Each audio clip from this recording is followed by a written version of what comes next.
Welcome back to another technical deep dive here in the debug zone. Today we're tackling a big question and breaking it down with insights from other users. Hopefully this clears up some misconceptions and helps you get the answer you need. So buckle up, stay a little curious, and let's jump right in.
And that's a wrap.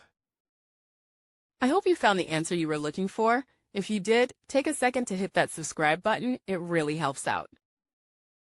And let me know in the comments which solution worked best for you. See you next time in the debug zone.